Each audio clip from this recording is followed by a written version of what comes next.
Program Studi Biologi LPTK Universitas Pendidikan Indonesia. Saya mengajar mata pelajaran biologi di SMA Negeri 1 Pamanukan. Saat ini, tanggal 4 Maret 2024, saya sedang melaksanakan uji kinerja UPG. Berikut video pembelajaran uji kinerja saya. Selamat menyaksikan. Terima kasih. Assalamualaikum warahmatullahi wabarakatuh.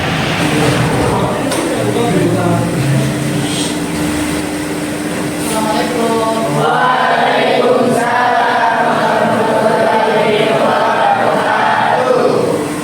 Apa kabar semuanya hari ini? Baik. Masih semangat? Masih. Kalau begitu, sebelum kita mulai pelajaran, alangkah baiknya kita berdoa terlebih dahulu. Silakan dipimpin oleh KM. Sebelum mulai pembelajaran pada hari ini, alangkah baiknya kita berdoa terlebih dahulu. Berdoa menurut kepercayaan masing-masing dalam hati dipersilakan. Berdoa dicukupkan. Sekarang lihat dulu kanan kiri kalian. Bajunya sudah rapi? Sudah. Ya? Lengkap semua, dasi, baju, celana. Ada tinggalan nggak? Siapa yang nggak hadir hari ini? Alido, terus? Penny, Aisyah, sama Aziz. Kenapa? Sarino kenapa Sarino? Sama ini itu ada dispensasi. Oh, dispensasi itu ya? Siapa lomba? Oke, nggak apa-apa. Kalau siapa tadi, Aisyah? Sakit. Ya, semoga yang sakit bisa segera sehat ya, biar bisa berkumpul lagi bersama kita di kelas 48. Terus juga yang izin juga jangan lama-lama ya, biar kita kelasnya lengkap lagi. Sebelum kita mulai, Ibu mau tahu dulu nih perasaan kalian hari ini seperti apa. Ibu mau kalian mengirim emoticon di grup WA 48 sesuai dengan perasaan kalian hari ini. Mungkin ada yang lagi sedih, ada yang lagi senang, ada yang lagi semangat, ada yang lagi macam-macam. Sok silakan, emoticon itu kan banyak ya. Jadi kalian bisa kirim sesuai perasaan kalian. Ya, sudah ada di WA? Yuk, dalam hitungan 3 kirim 1, 2, 3.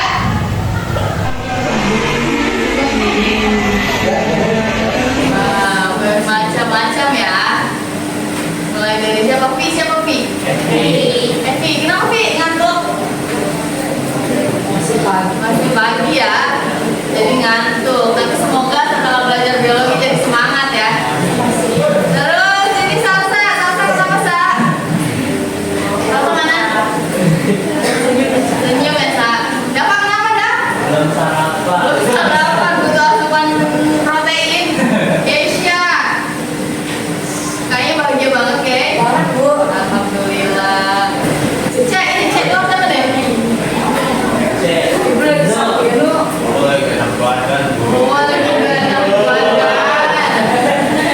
Oke, semoga apapun perasaan kalian hari ini bisa lebih baik lagi setelah mengikuti pelajaran biologi dengan ibu ya. Oke, masih semangat? Masih. Semangat. Berarti kalau gitu sekarang kita ice breaking dulu. Siap untuk ice breaking? Siap. Ice breakingnya tarik nafas 2, tarik nafas lagi 2, lagi, sekali lagi, tarik nafas, ditahan dulu, tahan dulu, belum. Oke, tarik nafas lagi dalam hitungan 1, 2, 3, 4, 5, 6, 7, 8, buang. Sudah lebih tenang? Sudah bisa mengikuti pelajaran hari ini? Sudah. Oke, kalau begitu kita mulai pelajaran hari ini. Ini ada sebuah gambar. Apa yang sedang orang tersebut lakukan?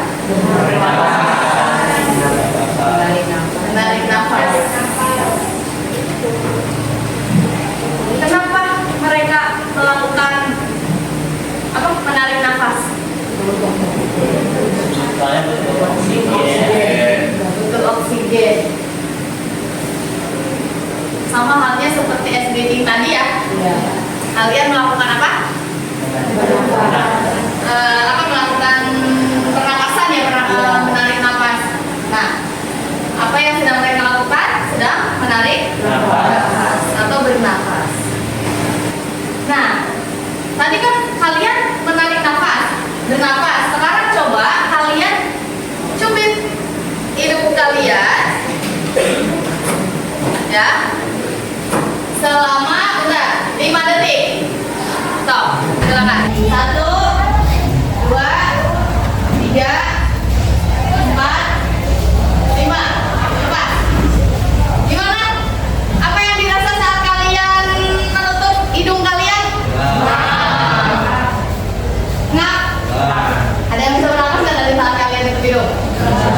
Bisa kalau lewat mulut. Tapi apakah bagus bernafas lewat mulut? Bagus ya. Nah, apakah saat kalian ada menutup hidung kalian bisa bernafas? Enggak. Apa ada udara yang masuk? Tidak. Nah, mengapa sih manusia itu memerlukan oksigen saat bernafas? Oksigen untuk apa dalam tubuh kalian? Untuk menghasilkan energi, untuk metabolisme yang terjadi dalam tubuh manusia. Nah, makanya kenapa bernapas itu kan saat menghirup itu kalian menghirup oksigen, saat menghembuskan kalian menghembuskan karbon dioksida. Nah, tubuh memerlukan oksigen karena untuk proses metabolisme. Ya. Terus organ apa saja yang bekerja pada saat bernapas? Tenggorokan, paru-paru, ada bronkus, bronkiolus, dan ada alveolus. Ya. Nah, tujuan pembelajaran kita hari ini yaitu peserta didik mampu menelaah perbedaan bentuk tubuh pelari jarak pendek dan pelari jarak jauh. Kemudian peserta didik mampu menganalisis perbedaan bentuk tubuh pelari jarak pendek dan pelari jarak jauh. Peserta didik mampu menyusun data berdasarkan perbedaan usia, karena nanti kita akan praktikum ya. Tuh, terus peserta didik mampu membuat tabel dan grafik hasil pengamatan ukuran kapasitas vital paru-paru manusia berdasarkan usia dan gender. Ada juga tambahan, ada berat badan. Kemudian peserta didik mampu menyimak dan mendiskusikan hasil pekerjaan masing-masing kelompok. Ini untuk tujuan pembelajaran kita hari ini. Nah, untuk model pembelajarannya yang ibu gunakan yaitu model pembelajaran discovery learning, di mana discovery learning itu untuk memicu pemahaman konsep kalian, pemahaman mengenai konsep tentang sistem pernapasan, terutama pada kapasitas vital paru-paru manusia. Dengan metodenya think, fire, and share. Oke, sekarang kalian bisa lihat gambar di depan. Ada gambar apa? Pelari. Ada 2 orang pelari. Yang sebelah sini pelari apa? Maraton. Yang sebelah sana? Sprinter. Apa sih lari maraton apa? Lari jarak jauh. Kalian pernah nggak melakukan aktivitas lari jarak jauh? Pernah, saat olahraga mungkin kan? Kalau sprinter? Lari jarak pendek? Nah, bisa lihat perbedaan gambarnya? Apa? Tubuhnya. Kalau pelari jarak pendek, bentuk tubuhnya seperti apa? Besar, berotot. Ya, terlihat dia dari kotak-kotak badannya di lengannya. Nah, sedangkan pelari jarak jauh atau pelari maraton, lihat badannya kurus. Apakah berotot? Tidak. Ya. Nah, itu berarti bisa membedakan ya perbedaan dari bentuk tubuh pelari jarak jauh dan pelari jarak pendek. Bisa. Oke. Mengapa seorang pelari jarak pendek dan dengan pelari jarak jauh memiliki bentuk tubuh yang berbeda? Kenapa? Apa penyebabnya? Fisiknya, lomba yang di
jarak tempuh yang jauh gitu kan, karena ya tadi kan bentuk latihannya yang berbeda gitu. Jadi itu ya kenapa bentuk tubuh mereka bisa berbeda, karena bentuk latihannya pun pasti berbeda, karena pelari sprinter tadi mengandalkan kekuatan otot, sedangkan pelari jarak jauh itu tidak mengandalkan kekuatan otot. Nah, apa sih hubungannya tadi dengan sistem pernapasan? Masalah lari apa hubungannya dengan sistem pernapasan? Apa sih?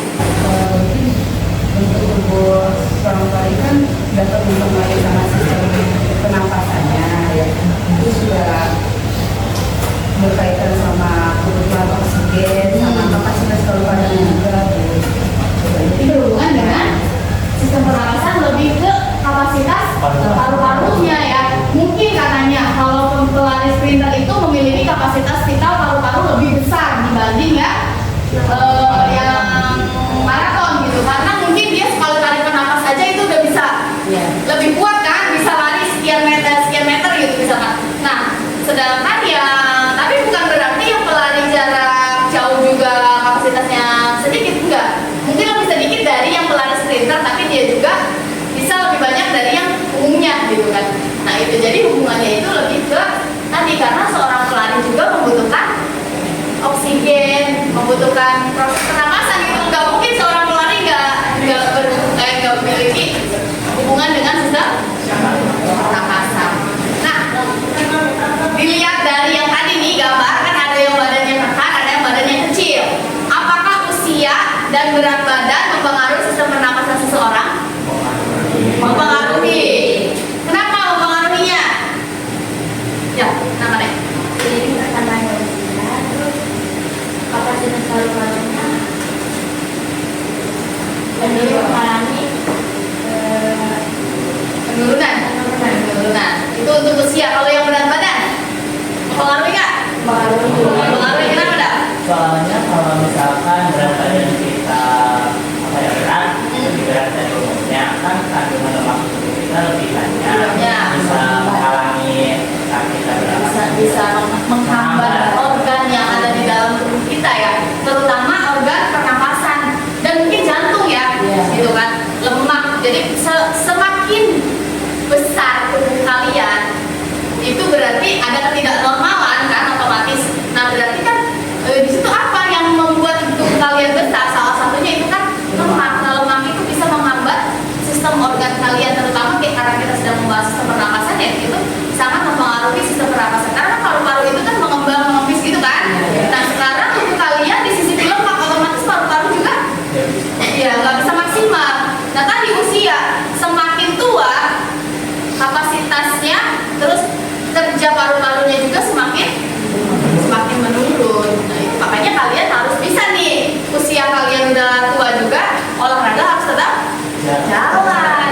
Supaya apa? Supaya apa sih, si paru-paru itu bisa tetap bekerja secara maksimal. Terutama elastisitas itu sih sebenarnya. Nah, dari tadi kita sudah ada sedikit-sedikit nih dari kalian tentang kapasitas paru-paru, Bu. Nah, sekarang itu kita akan belajar tentang, atau kita akan mengukur kapasitas vital paru-paru. Nah, ini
hidupnya hidup sehat, ada yang tidak sehat gitu kan, beda-beda. Nah itu ya. Sekarang silakan kalian boleh duduk ke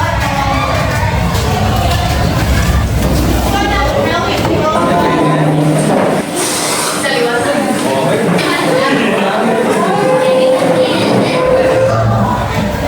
Sudah, ibu lagi nyampe pakai ya. Ini ibu kasih setiap kelompok 2 KPD. Silakan kalian nanti diskusinya bareng-bareng, jangan ada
Inka yang berat badannya kecil dan usianya masih terbilang muda, kapasitas paru-parunya sangat kecil. Masih Deden. Silakan kelompok 4, silakan.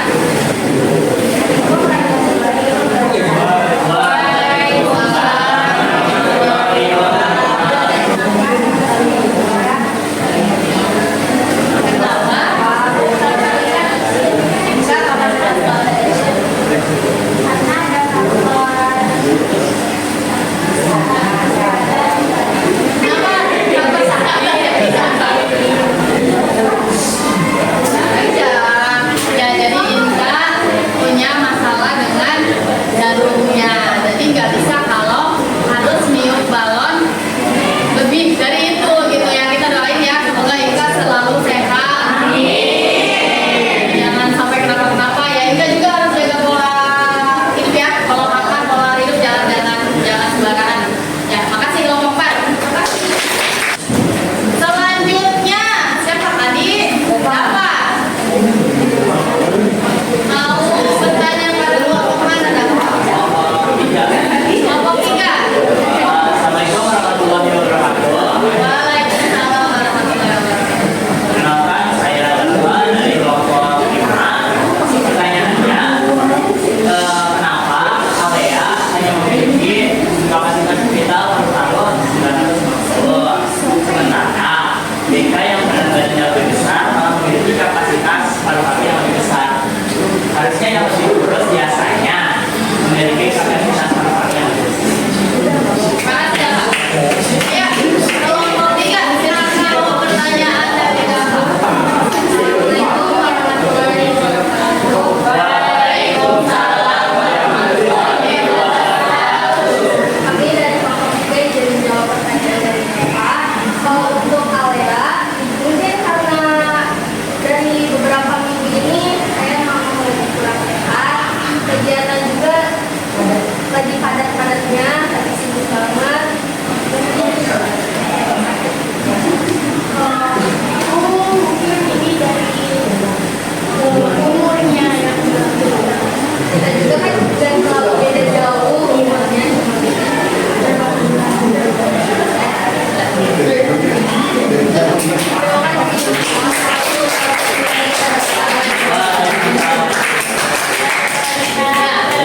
Jadi, tadi ternyata walaupun berat badan lebih besar, kalau sehat bisa aja memiliki ukuran kapasitas vital yang lebih besar. Satu lagi, tadi kelompok 1 aja. Ya,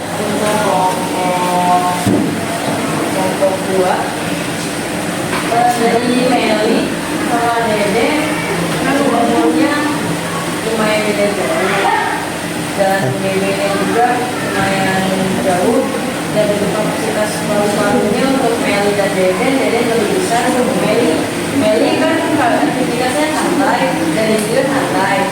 Kenapa Meli aktivitas santai kapasitas vital paru-parunya lumayan besar hampir mendekati dengan Dede? Terima kasih.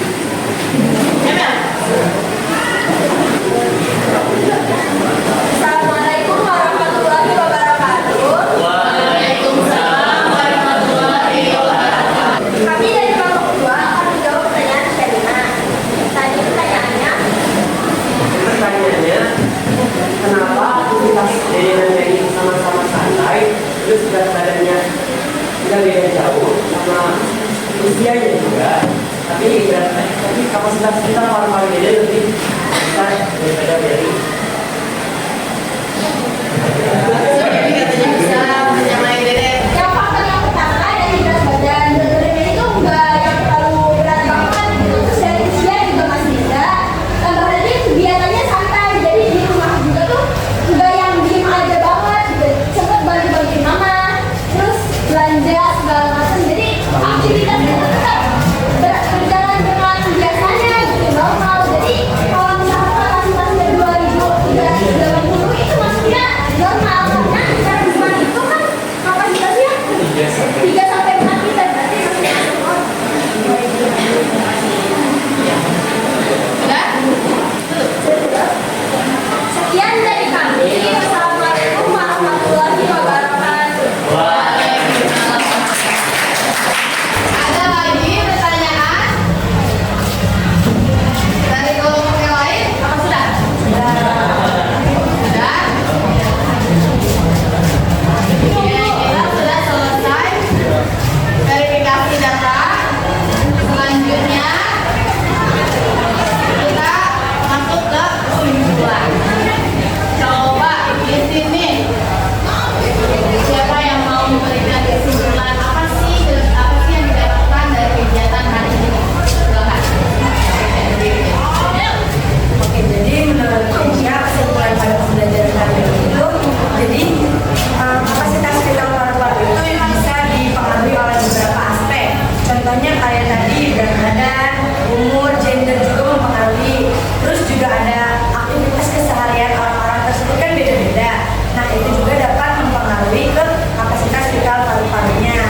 kuno dan membosankan.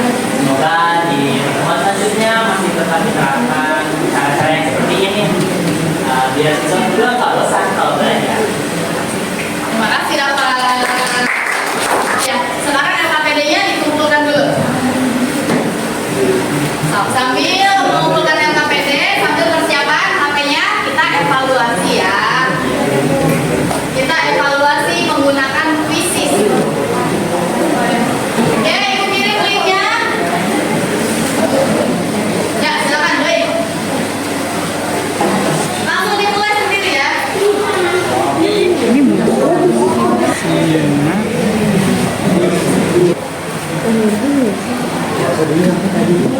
Itu kodenya Dan.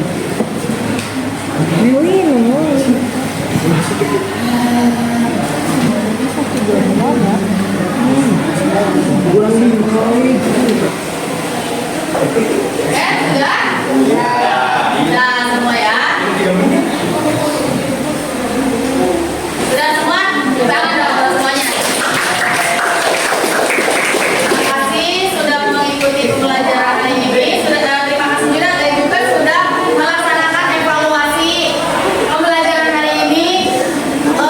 Untuk siswa yang masih nilainya masih di bawah KKM, mohon terus semangat, terus digali lagi pengetahuannya, rasa penasarannya ya, supaya bisa lebih bisa lebih semangat lagi gitu ya. Nanti juga akan ada pembelajaran tambahan, pengayaan ya dari Ibu khusus buat yang nilainya masih di bawah KKM. Nah, untuk yang nilainya sudah di atas KKM, jangan merasa puas, jangan merasa bangga ya, karena kalian harus tetap belajar. Nanti tetap ada pembelajaran juga, pengayaan buat kalian. Terus, nah mungkin nanti kalian bisa lanjut ke materi berikutnya, dan kalian juga bisa memberikan pembelajaran atau penjelasan kepada temannya yang masih di bawah. Jadi pembelajarannya dengan teman sejawat gitu ya. Oke, untuk materi selanjutnya nanti kita akan mempelajari tentang gangguan pada sistem pernapasan. Ya, materi yang selanjutnya. Ya, untuk hari ini Ibu cukupkan sekian. Sebelum kita akhiri, alangkah baiknya kita berdoa terlebih dahulu. Silakan KM pimpin doa terlebih dahulu. Sebelum mengakhiri pelajaran pada hari ini, apa baiknya kita berdoa terlebih dahulu. Doa menurut kepercayaan masing-masing dalam hati, silakan. Doa dicukupkan. Terima kasih. Ibu ucapkan sekali lagi terima kasih banyak untuk 1198 untuk sudah mengikuti pelajaran hari ini dengan sangat